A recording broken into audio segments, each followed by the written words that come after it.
जय हिंद प्यारे बच्चों, कैसे हैं आप लोग। उम्मीद करेंगे कि आप लोग बहुत ही अच्छे होंगे। तो बच्चों, हम लेकर के आ चुके हैं बिहार डीएलएड बच्चों, डीएलएड वाले बच्चों के लिए जीके जीएस बच्चों और साइंस का बहुत ही महत्वपूर्ण प्रश्न लेकर के आ चुके हैं। इस क्लास में बच्चों हम जीके का प्रश्न कराएंगे, जो कि प्रीवियस ईयर्स का प्रश्न रहेंगे बच्चों।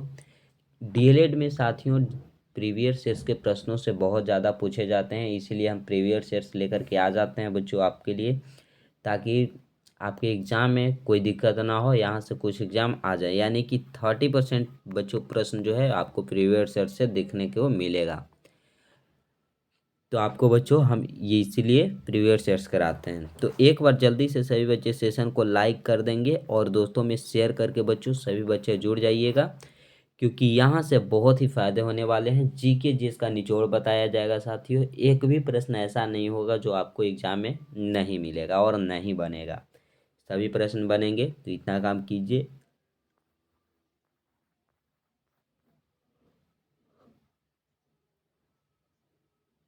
पीडीएफ चाहिए साथियों, तो टेलीग्राम का लिंक आपको डिस्क्रिप्शन में मिल जाएगा, वहाँ से जाइए और टेलीग्राम से ज़रूर जुड़े बच्चों।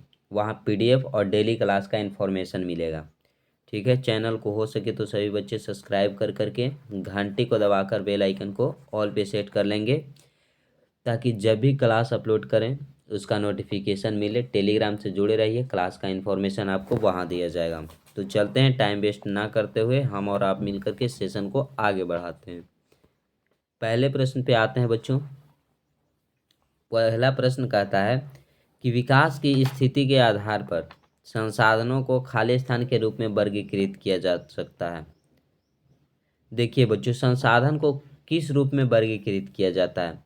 संभावित के रूप में, यानी संभावना के रूप में कि संसाधन यहाँ हो सकते हैं। रिजर्व, यानी कि संसाधन रिजर्व रखे जा चुके हैं।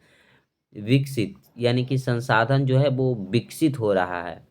तो सभी आधार पे बच्चों हम संसाधन को वर्गीकृत कर सकते हैं। ऑल ऑफ दिस, यानी उपयुक्त सभी, ऑप्शन नंबर डी जो है वो राइट होगा।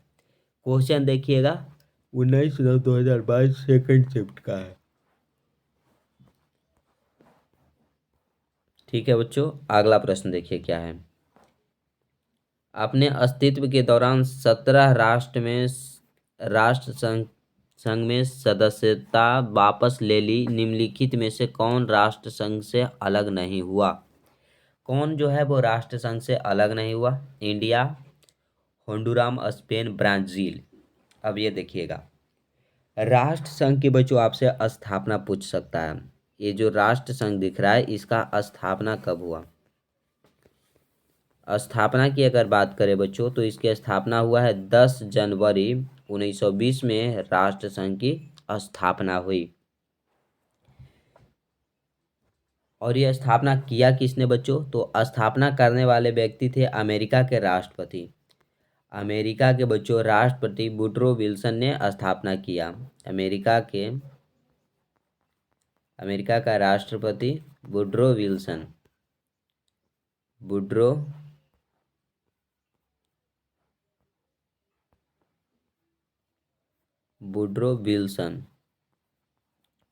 अमेरिका के राष्ट्रपति वुडरो विल्सन ने बच्चों राष्ट्र संघ की स्थापना की 10 जनवरी 1920 ईस्वी में। क्वेश्चन पूछा गया कि अपने अस्तित्व के दौरान 17 राष्ट्रों ने राष्ट्र संघ में सदस्यता वापस ले ली। निम्नलिखित में से कौन सा राष्ट्र संघ से अलग नहीं हुआ? राष्ट्र संघ जो है बच्चों, उसको से 17 को जो है 17 देश वो राष्ट्र संघ के सदस्यता वापस ले ली। तो कौन ऐसा राष्ट्र है जो अभी तक वापस नहीं लिया? तो ये हमारा इंडिया है बच्चों। इंडिया जो है वो राष्ट्र संघ से सदस्यता वापस नहीं ली है। ठीक है, इतना तक नोट डाउन कर लीजिए बच्चों। ब्राज़ील की अगर बात करें, तो ब्राज़ील में बच्चों गन्ना का उत्पादन सबसे अधिक होता है। गन्ना का उत्पादन। ब्राज़ील को सर्पों का देश कहा जाता है, याद रखिएगा, सर्पों का देश ब्राज़ील को कहा जाता है। याद हो जाएगा बच्चों। अगला प्रश्न देखिए, ऑप्शन ए राइट था। मैंग्रोव वन का सबसे अधिक विस्तार है, बताइएगा। मैंग्रोव वन जो है बच्चों गंगा ब्रह्मपुत्र डेल्टा में पाया जाता है। गंगा ब्रह्मपुत्र, ब्रह्मपुत्र डेल्टा में साथियों पाया जाता है और गंगा ब्रह्मपुत्र डेल्टा को सुंदरबन डेल्टा कहते हैं, सुंदरबन डेल्टा कहते हैं। तो सुंदरबन डेल्टा आपको कहाँ मिलेगा? तो सुंदरबन में। तो मैंग्रोव वन का सबसे अधिक विस्तार कहाँ हो जाएगा? सुंदरबन में हो जाएगा। ऑप्शन नंबर आप बी देख सकते हैं, बी आपका राइट हो जाएगा। विश्व का सबसे बड़ा डेल्टा सुंदरबन डेल्टा है, याद रहेगा आप सभी को। अगला प्रश्न देखिए, लोकसभा में अनुसूचित जनजाति के लिए आरक्षित सीटों की संख्या कितनी है? लोकसभा में बच्चों जो आरक्षित जनजाति है, अनुसूचित जनजाति है, उसकी संख्या साथियों 47। कितना हो जाएगा? 47। ऑप्शन नंबर बी जो है वो क्या हो जाएगा? राइट हो जाएगा। अगला प्रश्न देखिए, ध्यान दीजिएगा अगला प्रश्न पे। क्वेश्चन कहता है कि निम्न में किस मापनी के द्वारा किलोमीटर और मीली दोनों की दूरियां को दर्शाया जा सकता है? रेखीय मापनी, आरेखीय मापनी, प्रतिनिधि भिन्न, तुलनात्मक मापनी। तो अगर बच्चों आप दूरी को किलोमीटर में मापते हैं, मिलीमीटर में भी मापते हैं, मिलीमीटर में भी मापते हैं, तो ये दोनों के बीच हम क्या करेंगे? तुलना करेंगे। क्या करेंगे बच्चों? तुलना। तो ये हो जाएगा तुलनात्मक मापनी। ऑप्शन नंबर डी जो है वो क्या हो जाएगा? राइट आंसर हो जाएगा।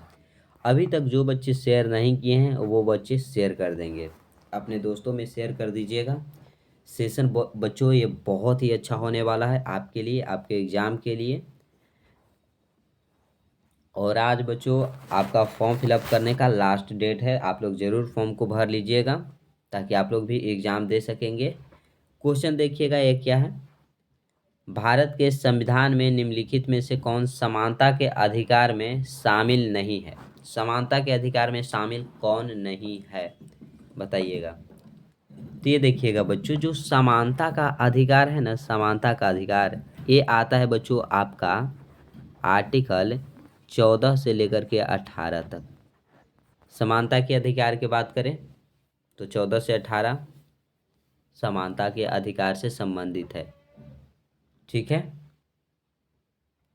अब आर्टिकल 14 की अगर बात करें बच्चों, आर्टिकल 14 की अगर हम बात करेंगे तो इसमें है विधि के समक्ष समानता। विधि के बच्चों समक्ष समक्ष समानता आपको मिल जाएगा आर्टिकल 14 में। आर्टिकल 16 कहता है बच्चों, आर्टिकल 16 जिसमें रोजगार के अवसर की समानता, रोजगार में अवसर की समानता आपको मिलेगा आर्टिकल 16 में। अस्पृश्यता का उन्मूलन यानी कि अस्पृश्यता का अंत आर्टिकल 17 में आपको मिलेगा, ठीक है। विधि के समक्ष समानता या बच्चों कानून के समक्ष समानता एक ही हो जाएगा आप लोगों का। अगर आर्टिकल 18 की बात हम करेंगे, आर्टिकल 18 तो इसमें हो जाएगा उपाधियों का अंत, यानी कि अंग्रेज द्वारा जो दिया गया उपाधि है उसका अंत। तो यहाँ हो जाएगा उपाधियों का बच्चों अंत, ठीक है। याद रहेगा यहाँ तक? क्लियर है यहाँ तक बच्चों? क्वेश्चन पूछा गया कि समानता के अधिकार में शामिल नहीं है, तो आर्थिक बराबरी जो है बच्चों यह समानता के अधिकार में शामिल नहीं है। ऑप्शन नंबर जो डी है वो आपका राइट आंसर हो जाएगा। क्लियर हो जाएगा मेरे प्यारे साथियों। तो चलेंगे अगले प्रश्न पे, अगला ध्यान दीजिए। पिनासे की सैनिक सरकार कितने वर्ष तक सरकार सत्ता में रही? पिनासे की जो सैनिक सरकार है बच्चों वो कितने वर्षों तक सत्ता में रही है, ये पूछा गया।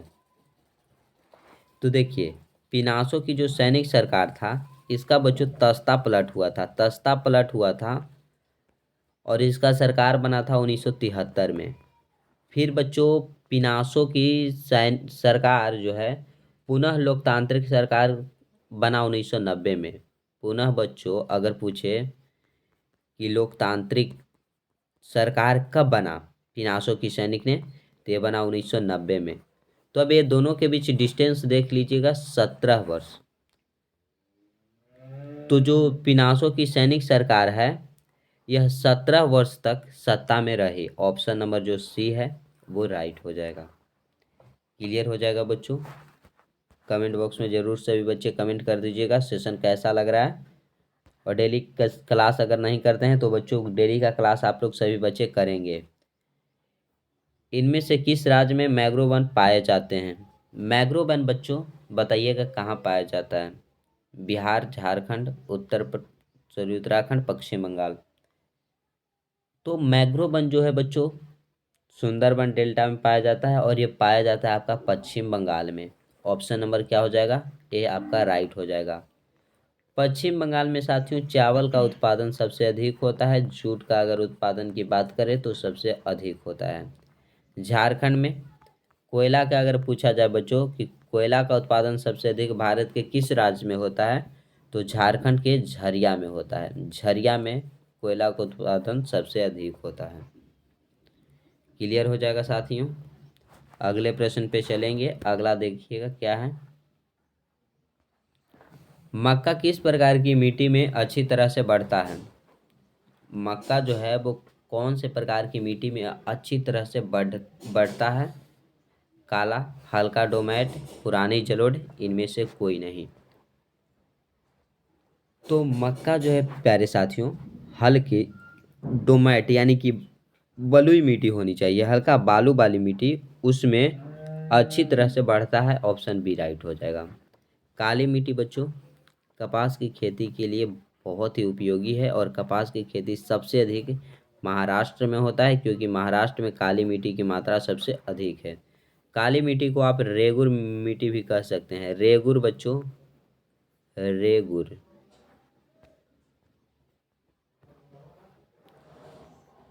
रेगुर मिट्टी भी कहा जाता है। याद रहेगा आप सभी को। क्लियर है बच्चों। ऑप्शन बी राइट हो जाएगा। अगले प्रश्न पे चलेंगे। इनमें कौन सा अधिकार भारतीय नागरिकों को प्राप्त है? भारत की जो नागरिक है बच्चों उसको कौन सा अधिकार इसमें प्राप्त है? काम का अधिकार, अपनी संस्कृति की रक्षा का अधिकार,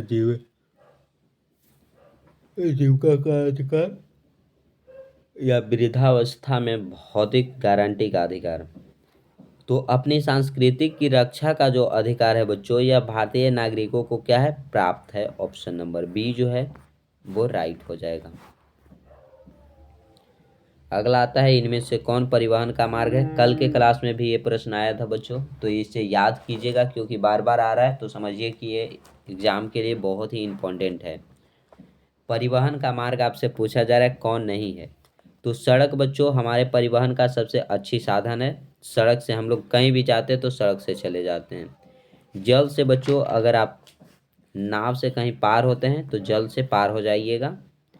वायु से बच्चों जहाज से बच्चों आप लोग वायु में चल लीजिएगा। लेकिन जो पर्वत शिखर है ये परिवहन का मार्ग नहीं है। यहाँ पे आपका कुछ नहीं चलेगा, न न नाव चलेगा, न जहाज चलेगा, और ना ही कोई गाड़ी चलेगी, और ना ही कोई लोग चलेंगे। ठीक है, तो ये पर्वत शिखर परिवहन का मार्ग नहीं है। अगला प्रश्न। टेलीग्राम से जुड़ जाइए बच्चों, पीडीएफ आपको वहाँ मिल जाएगा। टेलीग्राम से जुड़ना कोई भी बच्चे नहीं भूलेंगे। द्वितीय विश्व युद्ध में कौन सा देश सबसे अंत में पराजित हुआ? सबसे अंत में पराजित कौन सा देश हुआ है वो बताइएगा। चीन, जर्मनी, जापान, इटली। इटली भी इटली, उड़ गई तितली। बताइएगा बच्चों। देखिएगा जापान जो है वो द्वितीय विश्व युद्ध में सबसे अंत में पराजित हुआ था। और जानते हैं बच्चों जापान के ऊपर अमेरिका ने 2 परमाणु बम फेंका था। किसने फेंका था? अमेरिका ने। कब और कहाँ फेंका था? तो ये याद रखिएगा। पहला फेंका था बच्चों हिरोशिमा पर। हिरोशिमा पर फर्स्ट बार फेंका, फिर सेकेंड बार नागासाकी पर फेंका। नागासाकी पर बच्चों अमेरिका ने 2 बार परमाणु बम फेंका। एक फेंका 6 अगस्त 1945 को, उसमें पूरा हिरोशिमा ख़त्म हो गया। फिर फेंक दिया बच्चों 9 अगस्त 1945 को फिर फेंका, उसमें पूरा नागासाकी ख़त्म, यानी कि जापान पूरा तबाह हो गया था बच्चों। जापान पर दो दो बार अमेरिका ने परमाणु बम फेंका। जर्मनी जो है 7 मई 1945 में पराजित हो गया था। 7 मई को बच्चों 1945 में क्या हो गया था, जर्मनी पराजित हो गया था। तो ये सब याद रहेगा। ऑप्शन सी आपका राइट है, याद रखिएगा। अगला प्रश्न देखिए। पहला संथाली जिसने अंग्रेजों पर हथियार उठाया था। पहला संथाली बच्चों कौन था जो अंग्रेजों पर हथियार उठाया था? सिद्धू, कान्हू, तिलका मांझी या बिरसा मुंडा? तो बच्चों बिरसा मुंडा के बारे में अगर पहले जानेंगे तो 1899 में मुंडा विद्रोह किए थे। क्या किए थे? मुंडा विद्रोह किए थे। याद रहेगा आप सभी को। संथाल जो है वो संथाल विद्रोह बच्चों, संथालियों ने संथाल विद्रोह किया था 1855-56 में। क्या किया था? संथाल विद्रोह किया था। और अंग्रेजों पर हथियार सबसे पहले किसने उठाया था? तो तिलका मांझी ने उठाया था बच्चों। ऑप्शन नंबर सी जो है वो आपका राइट हो जाएगा। अगले प्रश्न पे चलेंगे। एक्स्ट्रा बताते हैं बच्चों, तो सभी बच्चे नोट करते चलिएगा, क्योंकि एक्स्ट्रा का पीडीएफ नहीं मिलेगा। जो पीडीएफ है साथियों आप सभी को मिल जाएगा, तो आप लोग जरूर एक्स्ट्रा वाले को नोट करते चलेंगे। भारत में नई आर्थिक नीति की घोषणा कब की गई? भारत में बच्चों आपसे पूछा गया कि नई आर्थिक नीति की घोषणा कब की गई। और आपसे पूछा जाएगा बच्चों कि भारत में पहली औद्योगिक नीति कब आया? पहली औद्योगिक नीति, पहली औद्योगिक नीति कब आया बच्चों? तो 1948 ईस्वी में पहली औद्योगिक नीति आया। सेकेंड औद्योगिक नीति 1956 में आया। थर्ड बच्चों औद्योगिक नीति 1980 में आया। ये सब याद रखिएगा। अगर फोर्थ औद्योगिक नीति की बात करेंगे कब आया, तो 1991 में आया। और आपका आंसर 1991 राइट हो जाएगा। ऑप्शन नंबर बी जो है वो राइट हो जाएगा। अगला प्रश्न देखिएगा बच्चों। अगला प्रश्न आपका है कि लोकतंत्र की उपलब्धियों में सबसे अधिक सहायक क्या है? लोकतंत्र की उपलब्धियों में बच्चों सबसे अधिक सहायक विकास है। क्या है? विकास है। ऑप्शन नंबर सी जो है वो राइट हो जाएगा। नाथुला दर्रा किस राज्य में स्थित है? नाथुला दर्रा आपसे पूछा गया है, तो उत्तर प्रदेश में नहीं होगा बच्चों, ये हो जाएगा सिक्किम में। नाथुला दर्रा सिक्किम में है। उत्तराखंड की अगर बात करें तो यहाँ माना दर्रा, नीति दर्रा, ये सब आपको कहाँ मिलेंगे? उत्तराखंड में मिलेंगे। कुछ और हम पूछ दे बच्चों, अगर पूछ देंगे हम कि भोरघाट दर्रा किस राज्य में है? भोरघाट दर्रा बताइएगा किस राज्य में है। फिर पूछ देंगे बच्चों सिपकिला दर्रा,